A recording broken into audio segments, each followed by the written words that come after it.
First writer అండి. Writer, director, screen writer, now actor, what not. He's an all rounder. BSV Ravi గారు. రవి గారు వచ్చి చాలాసేపు నేను మాట్లాడి వెళ్ళిపోదా అంటే చూసి చాలా రోజులేదు. అందుకే నేనే మీకు ఇవ్వట్లేదు మైక్. సీరియస్లీ మీరు ఉంటే కొంచెం యూనో నా బాల్యం నాకు ఇచ్చే ఉందో లేదో స్వర్గం అంటారు కదా, అట్లా అనిపిస్తుంది. మా ఇద్దరం చిన్నప్పటి నుంచి ఫ్రెండ్స్ ఉంటుంది. అంటే నేను కొంచెం ఇంకా చిన్నదాన్ని. అదే ప్రాబ్లం ఏంటంటే నా పిల్లలు పెద్దవాళ్ళు అయిపోయినా ఇంకా చిన్నపిల్లనే ఉంది అమ్మాయి. చిన్నపిల్లప్పుడు వచ్చి యాక్ట్ చేస్తే ఇలాగే ఉంటారండి. ఇందాక ప్రోగ్రామ్స్ చాలా రోజుల తర్వాత చేసాడని విజయ్ అన్నారు. చాలా హ్యాపీగా ఫీల్ అవుతున్నా. ఇవిడేంటంటే మైక్ పట్టుకుంటే ఒక నారి 100 తుపాకులు. బట్ నాకు చాలా బుల్లెట్లు తగిలాయి, అది ఎవరికి తెలియదు. మీరు బుల్లెట్స్ వేస్తుంటారు. Okay, jokes apart. నేను అందరికీ నమస్కారం. ఆలీ గారు, మనోజ్ గారు వీళ్ళందరూ మంచి స్నేహితులు, వాళ్ళందరూ వచ్చారు. మా విజయ్, మా బ్రదర్. ఈ ఫంక్షన్కి నన్ను ప్రదీప్ పిలిచాడు. ప్రదీప్ నాకు చాలా క్లోజ్ ఫ్రెండ్. నాకు తేజు ఫ్యాన్గా, మెగా ఫ్యాన్గా బాగా ఫ్రెండ్. కానీ నేను నీ కోసం రాలా ఫంక్షన్కి. నిజంగా నేను ఈ ఫంక్షన్కి వచ్చి వీళ్ళందరినీ విష్ చేయడానికి కారణం నాకు Suhas. I'm a fan of his work.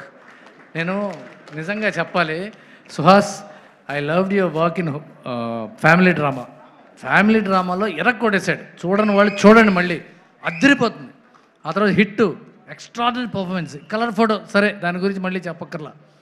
ఎంత మంచి యాక్టర్ అంటే, నేను ఉప్పు కప్పురంబు చూశాను అమెజాన్లో. ఎంత బ్యూటిఫుల్ పర్ఫార్మెన్స్ అంటే, క్లైమాక్స్ అయితే అసలు నా కళ్ళమ్మ నీళ్ళు వచ్చినాయి. క్లైమాక్స్లో వాళ్ళ మదర్ బెరియల్ గ్రౌండ్ దగ్గర చెట్టు పాతాడు. అక్కడ అందరూ, అమ్మ నువ్వు చెట్టు కింద నీడలో నా బర్రీ చేయమన్నావు, చెట్టు కింద బర్రీ చేయలేకపోయినమ్మా, అందుకనే నిన్ను పాతి పెట్టిన చోటే ఒక మొక్కమ్మ నాటుతున్నానని డైలాగ్ చెప్పాడు. నిజంగా హార్ట్ మూవ్ అయిందంటే, అంత మంచి యాక్టర్. ఆ క్యారెక్టర్లోకి వెళ్ళిపోయి ఆ క్యారెక్టర్ని పలికించే యాక్టర్ సుహాస్. చాలా పెద్ద స్టార్ అవుతాడు సుహాస్. ఎందుకంటే ఇందాక ఆలీ గారు, ఇందాక మోయిన్, నేను సుహాస్ నాకు ఇన్స్పిరేషన్ అని చెప్పావు. మోయిన్ వెళ్ళిపోయా ఉన్నాడా? మోయిన్కి సుహాస్ ఇన్స్పిరేషన్ అయితే సుహాస్కి ఆలీ గారు ఇన్స్పిరేషన్ అవ్వాలి. 47 ఏళ్ళ నుంచి ఉంటున్నాడు ఆయన. ఇంకో 10 ఏళ్ళు కొడతాడు ఈ సినిమా నుంచి మొదలుపెట్టి. ఇప్పుడే చెప్పాను, ఫాదర్ క్యారెక్టర్ చేశాడు ఆయన. ఫస్ట్ టైం అనుకుంటాను ఆలీ గారు ఫాదర్ క్యారెక్టర్ చేయడం.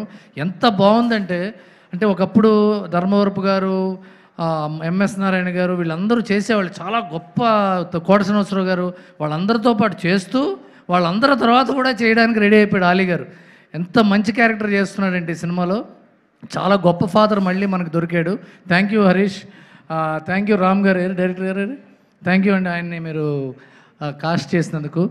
అండ్ ఐ విష్ రథన్కి చాలామంది ఎనిమీస్ ఉండొచ్చు, కానీ రథన్ మ్యూజిక్కి ఎవరు ఉండరు. అలా కాదు, ఎనిమీస్ అంటే ఏంటంటే, మీ పాటలు ఎంత ఇష్టమో మీతో పనిచేయడం అంత కష్టమని అందరూ అనుకుంటారు. మీకు తెలుసుగా, ఇప్పుడు దాకా అదే చెప్పారుగా. నేను చెప్తున్నా, నేను స్టోరీస్ కాదు, వీ ఆల్సో హ్యావ్ టు. మీరు ఎంత ఇప్పుడు స్పీచ్ ఇచ్చిన తర్వాత మేమందరం మూవ్ అయిపోయాం. ఒక వ్యక్తి, ఒక మేనేజరు తలుపు తీసి వచ్చే, రథన్ ఎవడు ఎప్పుడు తాగుతట్టు కదా, ఆస్ట్రేలియాలో ఉంటట్టు కదా అంటే, మన ముందే ఎంత చలించిపోతామో మీరు చెప్పారు. అది ఒక మనిషి లైఫ్ నుంచి ఒక టర్న్ తీసుకోవడానికి, ఒక గొప్ప టర్న్ తీసుకోవడానికి ఈ దెబ్బలే. ఎందుకంటే అన్ని రాళ్లే సార్, ఎన్ని దెబ్బలు పడ్డాయో అంత గొప్ప శిల్పం అవుతుంది. ఇవన్నీ మనకు దెబ్బలే. మీరు చాలా గొప్ప, మీరు రెహమాన్ గారు ఇన్స్పిరేషన్ మీకు. మీరు మళ్ళీ అంత గొప్ప పాటలు ఇస్తున్నారు. మనం అందరం లేకపోయినా మనం చేసినవి ఉంటాయిగా, మీరు ఇంకా ఎంతో కాలం చేస్తూ ఉంటారని విష్ చేస్తున్నాను. Thank you. No enemies sir. I love my directors. ఎవరు నా గురించి తప్పు చెప్పినా కూడా ఐ లవ్ దెమ్. ఎవరు నా గురించి ఏదైనా చెప్పినా కూడా they are making me good and they are correcting me. Okay, ఇలా ఉండకూడదు రథన్, ఇలా ఉండు అని చెప్తున్నారు. So thank you all my directors from Andala Rakshasi నుంచి ఇప్పటి వరకు. ప్రతి ఒక్కరిని నేను వాళ్ళు ఇవ్వలేకపోతే, ఛాన్స్ లేకపోతే ఇప్పుడు రథన్ ఇక్కడ లేవు. సో అందుకే thank you so much. Correct చేయండి. I will accept that fault and I will correct it. Thank you. Correct అయిపోయింది సార్, కరెక్ట్ అయిపోయింది. అండ్ మణికంఠన్ గారు, కెమెరామెన్, గీత గోవిందం ఏరేనా, ఈ రష్మిక, ఈయన ఒకేసారి స్టార్స్ అయ్యారు. గీత గోవిందం కెమెరామెన్ ఈయన. Please give a great hand to mister Manikandan గారు. ఆయన ఫ్రెండ్ గురించి మాట్లాడిన తీరు, చాలా గొప్ప సినిమాలు తీయబోతున్నారు ఈయన. All the best sir. And Rambabu garu, lyricist Rambabu garu, Harsha, all the best. Ratan లాంటి మ్యూజిక్ డైరెక్టర్తో పనిచేయడం వల్ల మీ సినిమాలకి మంచి లిరిక్స్ రాసే అవకాశం మీకు వచ్చింది. And I wish you all the best. And మా బ్రహ్మకడలు, ఈయన గురించి నేను చెప్పుకుంటూ పోతే 25 ఏళ్ళ స్నేహం మా ఇద్దరిది. మేము ఎప్పుడు కలిసే సినిమాలు చేస్తూ ఉంటాం. అంటే చేతితో బొమ్మలు వేయటంలో ఈయన చాలా గొప్ప ఆర్టిస్ట్. ఈయన సినిమా ఇండస్ట్రీకి వచ్చేసి ఆర్ట్ డైరెక్టర్గా, ప్రొడక్షన్ డిజైనర్గా ఉన్నారు, కానీ గ్రేట్ పెయింటర్ అండ్ ఆర్టిస్ట్. ఇలాంటి ఒక మేలేం బంగారం ఇండస్ట్రీకి దొరకడం, ఇండస్ట్రీ చేసుకున్న అదృష్టం. ఇంకా చాలా గొప్ప సినిమాలు చేయాలి. వీళ్ళందరూ కెమెరామెన్ కానీ, మ్యూజిక్ డైరెక్టర్ కానీ, లిరిక్ రైటర్ కానీ, ప్రొడక్షన్ డిజైనర్ కానీ, వీళ్ళు కెమెరా వెనకాల ఉంటారు. ఊరినే ఇలా ప్రీ రిలీజ్ ఫంక్షన్లో ఎక్కడో చోట నుంచి ఉంటారు తప్ప వాళ్ళకి ప్రజలకు ఎక్కువ తెలియరు. వీళ్ళు they are the real heroes. ఇంతమంది రియల్ హీరోస్ ఉండటం వల్లే సినిమాలు బాగుంటాయి. అలాగే మన Malavika Manju, very very good talent, great talent. ఇప్పుడే అలీ గారు నేను మాట్లాడుకుంటున్నాం. And welcome to the Telugu industry. చాలా మంచి సినిమాలు చేయాలి. ఇప్పుడు అలీ గారు ఇందాక నాతో అన్నమాట మీకు చెప్పాలి. నేను కొత్తల్లో వచ్చిన త్రిషాలా ఉంది ఈ అమ్మాయి అన్నాడు. It's a compliment. Your like young Trisha. And Trisha గారికి ఏజ్కి ఎండ్ లేదు, ఆవిడ ఎప్పుడు యంగ్గానే ఉంటుంది. You know that right.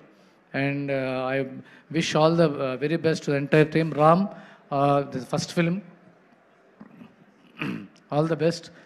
కష్టపడు ఇంక వేరే ఆప్షన్ లేదు. హరి ఉన్నారుగా, ఎక్కడున్నారు హరీష్ గారు? రండి. హరీష్ గారు ఇప్పుడే వాళ్ళ వైఫ్ అక్కడి నుంచి సిగ్నల్స్ ఇస్తుంది ఎలా నుంచోవాలి ఏంటి అని. అర్థమైంది నాలాంటి భర్తేనని. హరీష్ గారు ఒకసారి గట్టిగా చెప్పట్లేదు, నిల్చోవడం కూడా చెప్పేస్తున్నాను. All the very best to the entire team. ఈ సినిమా 11వ తారీఖు వస్తుంది. అందరం థియేటర్లో చూద్దాం, నవ్వుకుందాం, ఎంకరేజ్ చేద్దాం సినిమాని. సుహాస్ మనందరి మధ్యలోంచి వచ్చిన హీరో, మనలాంటి హీరో. సుహాస్ లాంటి హీరోలు ఎంత రావాలి. We all encourage this film. All the best. God bless you. Thank you so much. That was beautiful అండి. రవి గారికి స్పెషల్గా థ్యాంక్స్ చెప్తూ నేను డార్లింగ్ స్వామి గారిని స్టేజ్ పైకి ఇన్వైట్ చేస్తున్నానండి. రైటర్ డార్లింగ్ స్వామి గారు స్టేజ్ పైకి రావాల్సింది రిక్వెస్ట్ చేస్తున్నాను. ఎన్నో అద్భుతమైన సినిమాలకి లిరిక్స్ అందించినటువంటి కాంతార లాంటి సినిమాకి, అండ్ హరిహర వీరమల్లు లాంటి సినిమాకి లిరిక్స్ రాసినటువంటి రాంబాబు గోశాల గారు వారు మాట్లాడాల్సిన